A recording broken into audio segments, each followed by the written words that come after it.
नमस्कार, मैं अवनीश एक बार फिर आपके सामने हूँ शेखर जोशी की कहानी गलता लोहा का दूसरा भाग लेकर। पहले भाग में आपने पढ़ा कि मोहन अपने मित्र धनराम के पास जाता है, वहाँ बैठ कर के स्कूल की बातें करता है। अपने मास्टर त्रिलोक सिंह की बातें होती हैं कि वे किस तरह से आते थे और बच्चों को धमका करके उनसे पूछते थे, किस तरह बच्चों को दंडित करने के लिए उन्हें स्टिक छड़ी का चुनाव खुद ही करना पड़ता था, किस प्रकार वे मोहन से सही उत्तर पाकर बाकी छात्रों को दंडित करने का भार उसी पर छोड़ देते थे। धनराम से पहाड़ा पूछते हैं मास्टर जी और उसके बाद उसे याद नहीं होता 13 का पहाड़ा। आइए देखते हैं अब क्या होता है। धनराम की मंद बुद्धि रही हो या मन में बैठा हुआ डर, पूरे दिन घोटा लगाने पर भी, पूरे दिन रटने के बाद भी उसे 13 का पहाड़ा नहीं याद हो पाया। छुट्टी के समय जब मास्टर साहब ने उससे दोबारा पहाड़ा सुनाने को कहा तो तीसरी सीढ़ी तक पहुंचते पहुंचते, तीसरी सीढ़ी मतलब 13 का पहाड़ा पढ़ रहा है, 13 एकम 13, 13 दूनी 26, 13 तिया 39, जो थर्ड स्टेप है, जो 3 से मल्टीप्लाई करना है, वहां तक जाते जाते वह फिर लड़खड़ा गया, यानी वहां जाते जाते वह फिर भूल गया। इस बार मास्टर त्रिलोक सिंह ने, इस बार यानी इसके पहले जब उसने गलती की थी तो उन्होंने स्टिक से मारा था उसको, इस बार मास्टर जी ने उस स्टिक से उसको मारा नहीं, उसकी बजाय जबान की चाबुक लगा दी। पहले चाबुक समझ लीजिए क्या होता है। जब इक्के में घोड़ा जब चल रहा होता है तो उस पर लोग सवारी करते हैं तो उसे आगे बढ़ाने के लिए एक उनके पास चाबुक होता है, एक स्टिक होती है जिससे उसे मारा जाता है किसी जानवर को। तो एक तो चाबुक हो गया, कई बार वो बेल्ट जैसा होता है लेदर का और उससे मारते हैं। तो यहाँ उन्होंने चाबुक से नहीं मारा, जबान का चाबुक चला गया। जबान का चाबुक चलाने का मतलब कि किसी को कोई बुरी बात कह देना। चाबुक से किसी को मारते हैं तो उसके शरीर पर चोट लगती है, लेकिन अगर जबान की चाबुक चला दें तो कुछ अगर बोल दे किसी को बुरा तो उसके मन पर घाव कर जाता है। तो धनराम को मास्टर जी ने मारा तो नहीं, लेकिन उन्होंने उसके लिए जबान की चाबुक चला दी। क्या बोला? तेरे दिमाग में तो लोहा भरा है रे। उन्होंने कहा कि तुम्हारे दिमाग में तो लोहा भरा हुआ है, इसमें विद्या का ताप कहाँ लगेगा? विद्या का ताप, विद्या मतलब ज्ञान, ताप मतलब गर्मी। कह रहे हैं कि तुम्हारे दिमाग में लोहा भरा हुआ है, इसमें विद्या की गर्मी, इसमें नॉलेज की गर्मी नहीं आ पाएगी। इसमें लोहा भरा हुआ है तो तुम क्यों? उन्होंने कहा कि वो लोहार के परिवार का है, तो वो ये कह रहे हैं कि तुम जिंदगी भर लोहार ही बनोगे, वो लोहे के टूल्स वगैरह ही तुम सही करोगे, तुमसे पढ़ाई नहीं हो पाएगी। अपने थैले में से 5-6 दरातियां निकालकर, अब पहले जमाने में ये सब भी चीजें होती थी, आजकल की तरह प्रोफेशनल नहीं हुआ करता था। पढ़ाई हो रही है वहां पे, अब चूंकि वो जान रहे हैं कि वो लोहार के परिवार से है, तो 5-6 दरातियां उन्होंने अपने पास भी, वो घास वास काटने के लिए हंसिया रख रखा था, वो उन्होंने निकाल करके उसको दे दी और कहा कि इसमें धार लगा कर ले आना, यानी इसको शार्प करके ले आना। ये कई बार होता कि अगर कोई बच्चा ऐसा है जिसके परिवार में कोई काम करने वाला इस प्रकार का है, तो टीचर्स जो थे वो उस बच्चे के थ्रू वो सारे काम करवा लिया करते थे। हालांकि तब इतना प्रोफेशनल नहीं हुआ करता था ये सब कुछ, आज इस तरह की संभावना नहीं है। किताबों की विद्या का ताप लगाने की सामर्थ्य, लोहे में ताप लगाते थे उसके पिता, लेकिन किताबों की विद्या जो उसका ज्ञान है उसका ताप लगाने की सामर्थ्य, उसकी कैपेबिलिटी धनराम के पिता में नहीं थी। उसके पास इतनी सामर्थ्य नहीं थी कि उसको इतना लंबा वो पढ़ा सके। पढ़ाने के लिए समय भी देना होता है, पैसे भी खर्च करने होते हैं। धनराम हाथ पैर चलाने लायक हुआ ही था कि बाप ने उसे धौंकनी फूंकने या सान लगाने के काम में उलझाना शुरू कर दिया। जब धनराम हाथ पैर चलाने लायक हुआ, यानी जब वो थोड़े बहुत काम करने लायक हो गया, तो उसके पिता ने उसे धौंकनी, मैंने आपको पिछले वीडियो में बताया था कि धौंकनी क्या होती है। चमड़े का एक बैग होता है जिसमें एक चेन लगी होती है, उसको खींचते हैं जिससे हवा लगातार उसमें से पास होती रहे और कोयला जलता रहे। तो उन्होंने इसको वो धौंकनी चलाने वाला काम दे दिया। फिर सान लगाने का काम। सान क्या होता है? किसी चीज में धार लगाना, यानी उसको शार्प करना। जैसे कैंची है, काटते काटते ब्लंट हो जाती है, वो उसकी धार खत्म हो जाती है, तो एक पहिया सा होता है ऐसे घूमने वाला, उस पर उस कैंची को ऐसे लगा देते हैं तो वो शार्प हो जाती है, अच्छा काटने में, तो उसे सान लगाना कहते हैं। तो इन सब कामों में उन्होंने उसे उलझाना शुरू कर दिया उसके पिता ने। फिर धीरे धीरे हथौड़े से लेकर घन चलाने की विद्या सिखाने लगा। पहले हथौड़े से वो कहाँ क्या पीटना है वो सिखाया, और फिर घन, घन मतलब बड़ा हथौड़ा, हाँ, जिससे लोहार काम करते हैं, काफी भारी होता है, तो घन चलाने की विद्या भी वो सिखाने लगे। जो किताबों की विद्या थी वो उनके बस की नहीं थी। फर्क इतना था कि त्रिलोक सिंह मास्टर जब कोई काम उसे नहीं आता था तो मास्टर जी क्या कहते थे जाओ तुम अपनी पसंद की एक छड़ी ले आओ, एक स्टिक ले आओ, उससे पिटाई करेंगे तुम्हारी। लेकिन जो गंगाराम थे, धनराम के पिताजी थे, वे खुद इसका चुनाव करते, यानी खुद एक स्टिक उठाते और उसी से प्रसाद दे देते, यानी उसको पीट देते। और केवल वही नहीं, जरा सी गलती होने पर छड़ या बेंत या हत्था, अब बहुत सारे काम कर रहे हैं तो उनके पास छड़ मतलब रॉड है या किसी चीज का हैंडल पड़ा हुआ है, किसी भी चीज को उठा करके वो मार देते। एक दिन गंगाराम अचानक चल बसे, उनकी मृत्यु हो गई। अब जब चल बसे तो बचा धनराम, थोड़ा थोड़ा वो काम करता ही था, फिर उन्हीं की दुकान पे वो बैठने लगा, अपने पिता की दुकान पर। वो विरासत उसने पूरी संभाल ली। तो सहज भाव से उसने, बहुत सामान्य भाव से, किसी ने कहा नहीं कि हाँ तुम्हें करना, ये अंडरस्टूड था। उनके पिता के जाने के बाद दुकान उसे ही संभालनी थी, उसने दुकान संभाल ली। पास पड़ोस के लोगों को याद भी नहीं रहा कि वे गंगाराम के आफर को धनराम का आफर कब कहने लगे। यानी धीरे धीरे गंगाराम, जैसे होता है कि किसी दुकान पर कोई व्यक्ति कर रहा है तो उस व्यक्ति के दुकान से वो जानी जाती है कि हाँ इनकी दुकान पे चलते हैं। धीरे धीरे उनकी मृत्यु हो गई, फिर उनके बेटे वहां बैठने लगे। कुछ समय तक तो लोग उन्हीं पुराने नाम से चलेंगे, लेकिन धीरे धीरे वो चेंज होता रहेगा और फिर नए व्यक्ति के नाम से उस दुकान का नाम होने लगता है। तो धीरे धीरे जो धनराम, जो गंगाराम का आफर था, जो गंगाराम की दुकान थी, वो धीरे धीरे धनराम की दुकान बन गई। प्राइमरी स्कूल की सीमा लांघते ही, सीमा लांघना मतलब किसी लाइन को क्रॉस करना, पार करना। यहाँ पे कौन सी लाइन पार करनी है, यानी जब वो प्राइमरी पास हो गया, जब वो क्लास 5th पास कर गया अपने स्कूल से, तो मोहन ने छात्रवृत्ति प्राप्त कर ली, स्कॉलरशिप मिली उसे। और जब स्कॉलरशिप मिली तो त्रिलोक सिंह मास्टर ने जो भविष्यवाणी की थी, जो प्रेडिक्शन उन्होंने किया था कि ये आगे चल करके बड़ा आदमी बनेगा, उसको किसी हद तक सिद्ध कर दिया। मतलब लगभग प्रूव था वो कि हाँ मास्टर जी ने सही बोला था। एकदम साधारण हैसियत वाले, बहुत छोटे परिवार से संबंध रखने वाले, बहुत लोअर मिडिल क्लास से संबंध रखने वाले, मान लीजिए ऐसे यजमानों की पुरोहिताई करने वाले, उनके यहाँ पूजा पाठ करवाने वाले वंशीधर तिवारी का हौसला बढ़ गया। उनको लगा कि मेरा बेटा कुछ बड़ा काम करेगा, और वे भी अपने पुत्र को पढ़ा लिखा कर बड़ा आदमी बनाने का स्वप्न देखने लगे। यानी उन्हें भी अब लगा कि हाँ स्कॉलरशिप इसे मिली है, अच्छे नंबर से पास हुआ है, इसका मतलब आगे चल करके ये एक बड़ा आदमी बनेगा। बड़ा आदमी बनने का मतलब एक अच्छा अधिकारी बन जाना, अच्छी नौकरी करना, अच्छे पैसे कमाना। पीढ़ियों से चले आते पैतृक धंधे ने उन्हें निराश कर दिया था। पैतृक धंधा जो पिता का करने वाला, उनके पिता का करने वाला काम हो, तो कई जनरेशन से जो ये काम कर रहे थे, दूसरों के यहाँ पूजा पाठ करवाना और उस पैसे से गुजारा करना, ये बड़ा मुश्किल हो रहा था। डिसअपॉइंटेड फील कर रहे थे ये, क्योंकि अब वैसी चीजें, लोगों के अंदर वैसी श्रद्धा नहीं रह गई थी। दान दक्षिणा के बूते पर जो उन यजमानों से पैसे मिल रहे हैं, उस पैसे से अपने परिवार का आधा पेट ही वो भर पाते थे, सारी जरूरतें वो पूरी नहीं कर पाते थे। मोहन पढ़ लिखकर अपने वंश का, अपने खानदान का, अपने कुल का दारिद्र्य मिटा दे। दरिद्रता, दारिद्र्य माने दरिद्रता, गरीबी।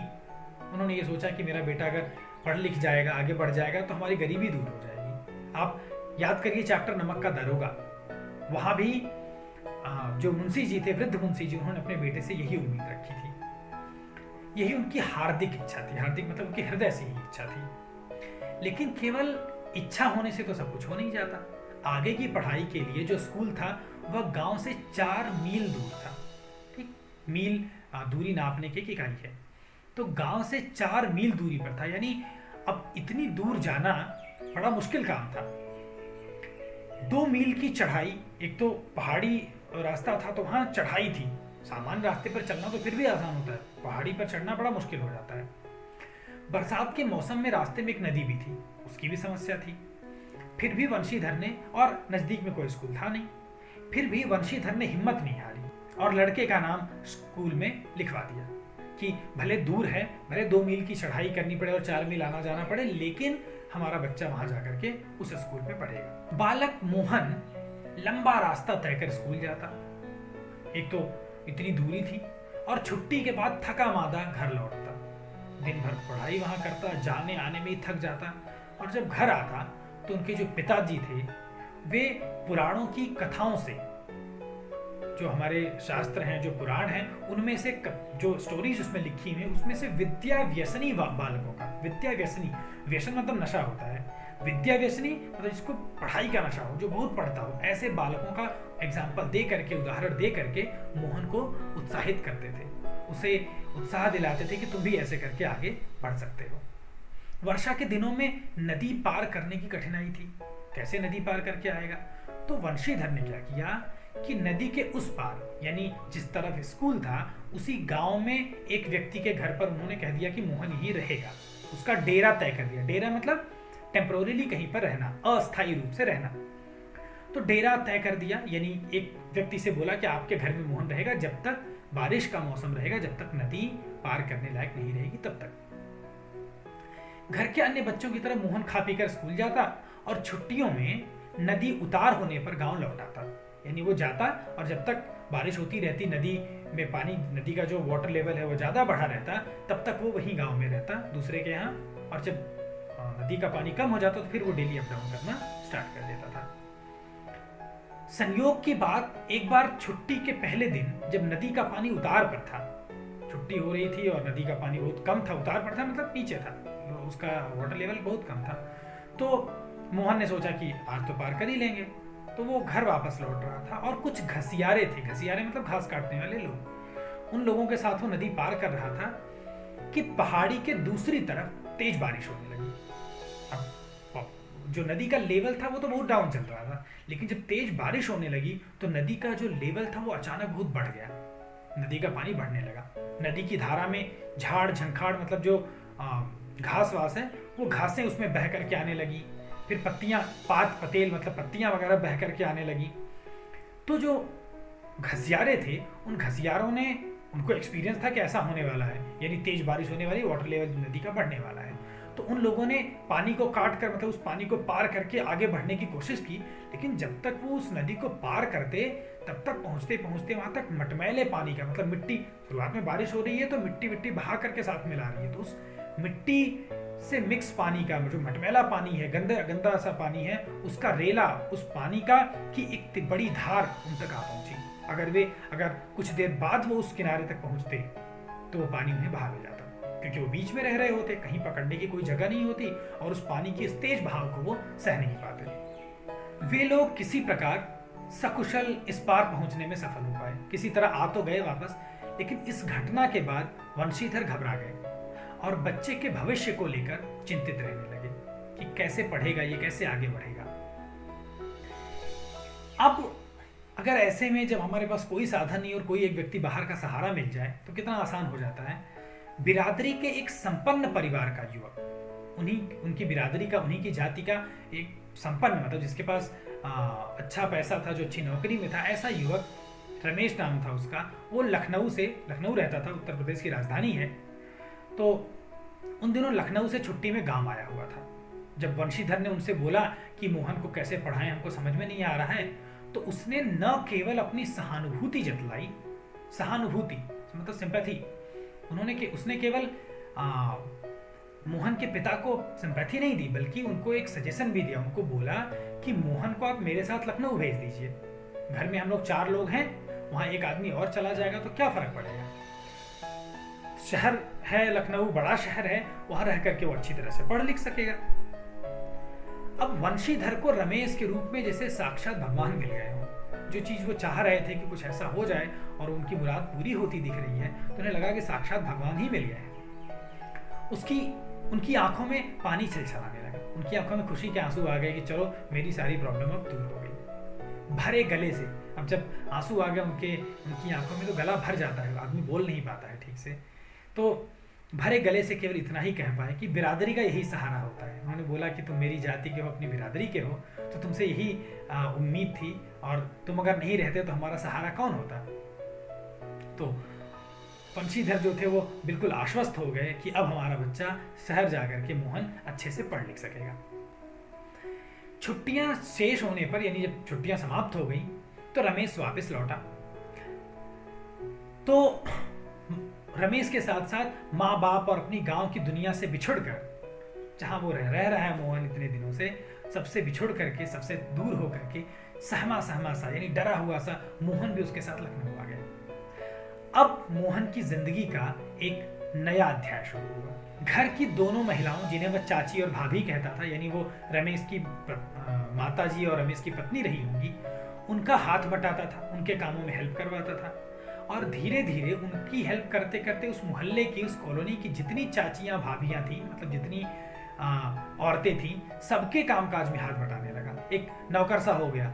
कोई कहता मोहन जरा बाजार से दही ले आओ, कोई कहता मोहन ये कपड़े धोबी को दे आओ, कोई कहता मोहन जाओ बाजार से 1 किलो आलू ले आओ। यानी अपने घर का तो काम वो करता ही था, साथ में गांव भर के लोगों के काम, मोहल्ले भर के लोगों के काम वो करने लगा। अब क्यों ऐसा हुआ? औसत दफ्तरी बाबू, औसत दफ्तरी बड़े बाबू की हैसियत वाले, एक दफ्तर में बड़े बाबू था, वो हेड क्लर्क था, और रमेश जो था वो हेड क्लर्क था, और वो मोहन को अपना भाई या बिरादर नहीं बताना चाहता था। ये नहीं कहना चाहता था कि वो मेरी बिरादरी का है या मेरे परिवार का है। उसे लगता था कि मेरी हैसियत कम हो जाएगी, लोग मुझे कहेंगे अरे इसके बिरादरी में ऐसे लोग होते हैं, नौकर जैसे। तो उसने कभी ये बताया नहीं, बल्कि उसे घरेलू नौकर ही बताता था। मोहन को लाया तो था वो पढ़ाने लिखाने के लिए, लेकिन सबसे जो इंट्रोड्यूस करवाता था वो एक घरेलू नौकर की तरह ही, उससे ज्यादा हैसियत वह नहीं देता था। और इस बात को धीरे धीरे मोहन भी समझने लगा। थोड़ी बहुत हीला हवाली करने के बाद, हीला हवाली करने का मतलब किसी बात को इग्नोर करना, किसी बात पर ज्यादा ध्यान न देना, किसी काम को न करने की कोशिश करना। थोड़ी बहुत हीला हवाली करने के बाद रमेश ने निकट के एक साधारण से स्कूल में उसका नाम लिखवा दिया।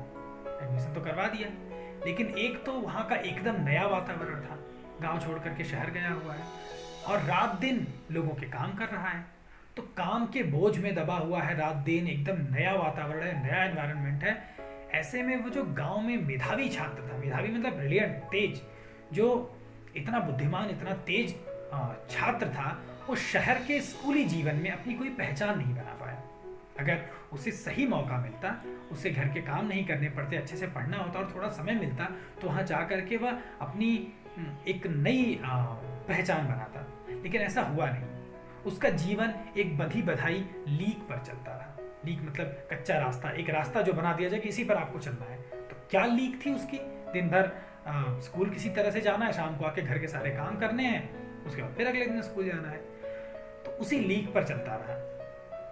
साल में एक बार जब गर्मी में छुट्टी होती तो उसे गांव आने का मौका मिलता, लेकिन मौका तभी मिलता जब रमेश या उसके घर का कोई आदमी गांव जाने वाला होता। अलग से मोहन के लिए कोई स्पेशली गांव नहीं जाता था कि जाओ इसको पहुंचाओ अपने घर चला जाए। कोई जा रहा है तो साथ में भेज देते थे, और अगर नहीं जा रहा होता था तो कह देते थे कि नेक्स्ट ईयर की क्लास जो है वो बहुत कठिन है, अगले साल की पढ़ाई बहुत कठिन है, और छुट्टी में लखनऊ में रह करके वो पढ़ाई करेगा, अगले साल की तैयारी करेगा, अगले क्लास की तैयारी करेगा। लेकिन वास्तव में तैयारी के नाम पर उसे घर के काम करवाए जाते थे। अगले दर्जे की तैयारी तो बहाना था। सवाल रमेश और उसकी गृहस्थी की सुविधा असुविधा का था कि मोहन चला जाएगा तो उनकी गृहस्थी, उनके परिवार की देखभाल, उनके परिवार के सारे काम कौन करेगा। मोहन ने भी परिस्थितियों से, जो सिचुएशन बन रही थी, उससे समझौता कर लिया था। वो जान रहा था कि कुछ नहीं होना है अब, क्योंकि और कोई चारा नहीं था। चारा न होने का मतलब नो अदर वे, यानी मोहन के पास कोई दूसरा रास्ता नहीं था कि वो इस चीज को छोड़ करके कहीं जाए। घर वालों को अगर वो बता देता, तो घर वालों को अपनी रियल अगर कंडीशन क्या है वो बता देता, तो वे लोग बहुत दुखी हो जाते, क्योंकि वंशीधर तो सोच रहे थे कि शहर में जाकर, लखनऊ में जाकर पढ़ रहा है, बड़ा आदमी बनेगा। तो वो घर वालों को बताना नहीं चाहता था, क्योंकि वंशीधर यानी उसके पिता उसके सुनहरे भविष्य का सपना देख रहे थे कि मेरा बेटा तो आगे चल करके बहुत नाम कमाएगा। यहाँ इस कहानी का दूसरा भाग समाप्त होता है। अब आगे मोहन की जिंदगी में क्या होने वाला है? क्या वो बाकी बच्चों की तरह अच्छे से पढ़ करके अपनी प्रतिभा दिखा पाएगा, या अच्छी पढ़ाई करके वो अच्छे पद तक पहुंच पाएगा? क्या होगा ये हम अगले वीडियो में देखेंगे। तब तक के लिए नमस्कार।